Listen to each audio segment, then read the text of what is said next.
Hey, it's Jamie East here from the Smart 7, and today's episode is brought to you by Pension Bee and their award-winning Pension Confident podcast. Getting your head around pensions might seem overwhelming, but that's where Pension Bee comes in. They're on a mission to build pension confidence. So whether you're just starting on your pension journey, you're nearing retirement, or like me, you're somewhere a little bit in between, then you should have a listen to the Pension Confident podcast. It's an award-winning podcast that digs into topics that really matter with the help of financial experts. So that could be the basics of how pensions, ISAs or mortgages work, and things like how to get started on saving for a happy retirement. And a bit like the Smart 7 does with the news, they break down complex pensions finance into language that we can all understand. You can listen or download the Pension Confident podcast wherever you get your podcast from, or you can watch the episodes on YouTube. And remember, anything discussed on the podcast shouldn't be regarded as financial or legal advice, and when investing, your capital is at risk.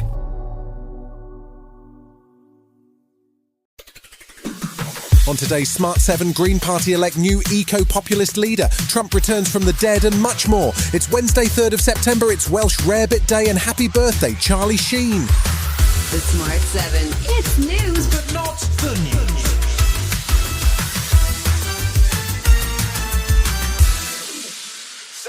There was more bad news for the government on Tuesday as the bond market saw a sell-off, which will make it harder for Chancellor Rachel Reeves to balance the books in November's budget. Home Secretary Yvette Cooper is under pressure too as she struggles to reform the immigration system. Charities continue to warn that the new plan to clamp down on family reunions risks a repeat of the Windrush scandal. Cooper was also under pressure on the migrant return deal with France, which she says will take some time to show results. We're now a month on from having signed this treaty. We've moved very fast to get the new systems in place and to get the first detentions in place. But we're being very clear and honest with people. It's a pilot scheme. It needs to build. You start and you build something and you make things work step by step. Tuesday also saw the Green Party elect a new leader by an overwhelming margin. Zach Polanski won over 85% of the vote and now says he has a clear mandate for what he calls eco-populism and aims to take on both the Labour Party and Reform UK. He used his acceptance speech to call out Reform leader Nigel Farage as a charlatan and criticised millionaires in the Reform Party who pretend to serve the working class while backed by billionaires. People in this country are exhausted. They are sick of working long hours and never feeling secure. They see water companies pumping sewage into our waters and charging us extra for the privilege, and they see how broken the old two-party system is.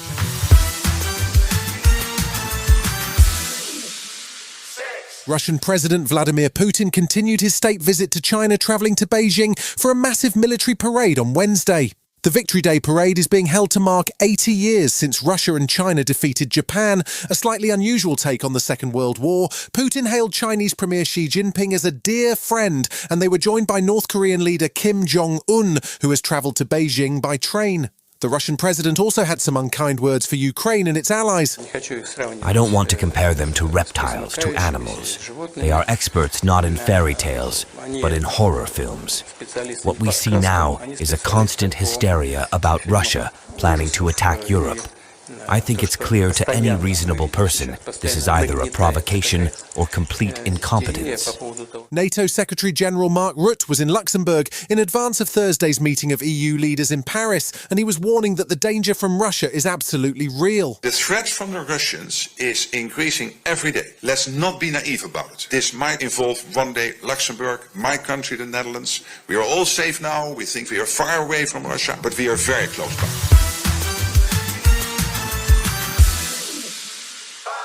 Afghanistan has been struggling to cope with the aftermath of a massive earthquake that hit the eastern Kunar province early on Monday morning. The shallow quake, which was 6.0 magnitude, caused devastation across the region, with villages destroyed and many survivors buried in the rubble. The Taliban have been calling for international aid and asking for additional air resources to reach isolated mountain villages, with a second quake hitting on Tuesday afternoon. At least 1,400 people have died and thousands more are injured, and Jeremy Smith from the British Red Cross says it's a devastating situation.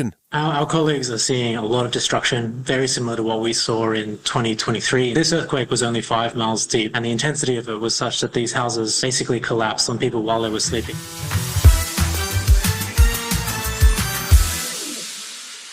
If you've spent any time online in the last few days, you'll have seen an absolute frenzy of speculation about US President Donald Trump. Conspiracy theories had him hospitalised, having had a heart attack.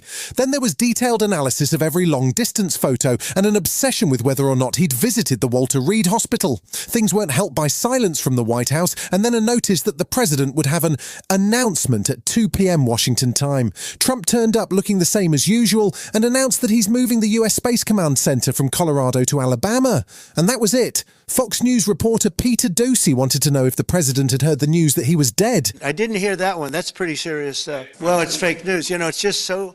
I knew they were saying, like, is he okay? How's he feeling? What's wrong? And it's also sort of a longer weekend, you know. I would say a lot of people... No, I was very active this Labor Day. Still to come on today's Smart 7 in association with Metro, the Premier League hits a new record and Ethan Hawke gets the lowdown. Right after this.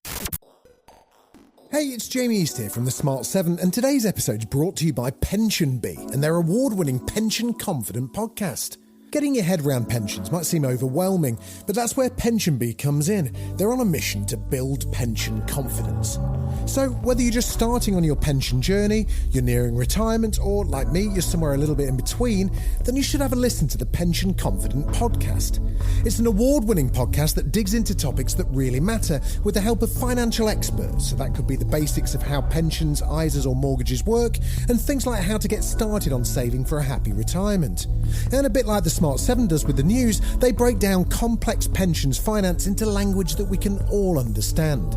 You can listen or download the Pension Confident podcast wherever you get your podcast from, or you can watch the episodes on YouTube. And remember, anything discussed on the podcast shouldn't be regarded as financial or legal advice, and when investing, your capital is at risk. Welcome back. The Premier League is on an international break for the next 2 weeks as World Cup qualifiers and international friendlies take the stage. It's probably not a bad time for a break after a very dramatic summer transfer window which finally closed on Monday. The accountants have been busy with their Excel sheets, and officially this was the biggest spend ever by the Premier League teams at £3.1 billion. While Liverpool broke the transfer fee record by paying £125 million for Newcastle's Alexander Isak. Professor Tom Cannon is a football finance expert from Liverpool University, and he says it's foreign investors who are driving the record-breaking spending. But of course, you've got overseas investment shaping a lot of this. You've got big spending overseas investors. One owner described it as the games being organised by billionaires being played by millionaires. That's the driver. Star of Forrest Gump and House of Cards, actress Robin Wright is now resident in England. She's loving life in the UK and says she's happy to get away from the world of Donald Trump. She popped up on The One Show to chat about her new movie, The Girlfriend, which drops next week on Prime Video. She stars alongside Olivia Cook in a tale of a mother doing battle with a new girlfriend to save her son. And she says there's definitely some universal truths in the story. It's so human. It is the way things transpire, right? Where it's like, oh, did she look at me that way? Was it said in that tone? We're always the hero of our own story, but you might be the villain of somebody else's perspective.